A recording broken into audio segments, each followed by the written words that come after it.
As a result of these pieces of legislation, especially as I have mentioned, the, the Natives Land Act, black people became hewers of wood and drawers of water.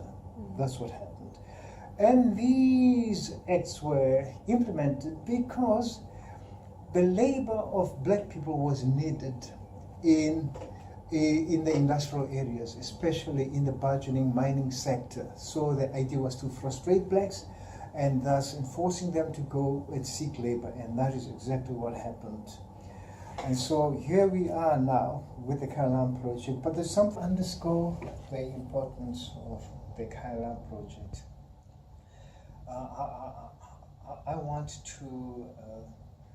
to cite Mandela's quote, what he said, powerful words that are pregnant with an understanding of the importance and significance of owning a house. This is from the book by Mandela, The Long Road to Freedom. He said, and I quote him, "A man is not a man until he has a house of his own." That's what Mandela said. Transfers that take place in the process. This is the beauty of this whole project, of the Khaya project. And so then the other thing is, there are those people in any community who will always be entrepreneurial. And so in some cases, what we have found is that with some people, as they erect houses or as they add more rooms, they decide to use one of the rooms as an informal retail sort of operation, sometimes known as a spaza shop, and so they start trading from there. Economy. And so where you've had people who've been disempowered economically in terms of not being allowed to own property, and therefore being have-nots, to use a socialist phrase which I don't like that much, but it does convey the idea very, very strongly. You have a situation now where the people actually become haves. Namely, they have this home, they have this house, they have this home.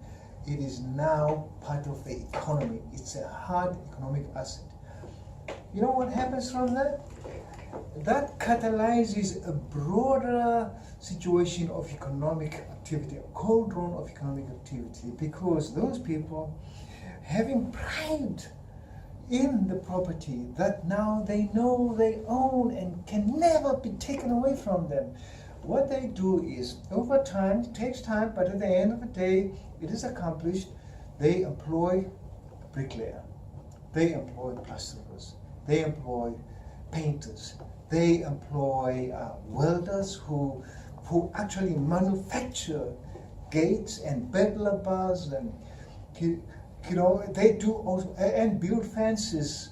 It all happens in the community without anyone from outside or any government interference or trying to subsidize any economic activity at all. It all happens because what has happened here is that this magical thing is that the ownership actually means pride on the part of the people, the person who owns the house. And hence Mr. Watubi in Tumahole Township in Paris, the Free State, in Moate Municipality, when she got her first, the title deed for the first time at the age of 99, says, that had been converted to freehold title. Many of the owners are women. She said, I now can die in peace. I now own this property. I can bequeath it to my children and others who are recipients of the title deeds. Echoed basically the same sentiment. It is now mine. It can never be taken away from me. So there is this wonderful thing that happens. So there is all this economic activity that takes place, and in the process, all those artisans who are employed in terms of making improvements to the household, and in some cases, some people actually demolish the existing structure and build from scratch. It takes years, but at the end of the day, it is accomplished without almost a single person having gone to the bank or anywhere to to look for a loan or whatever.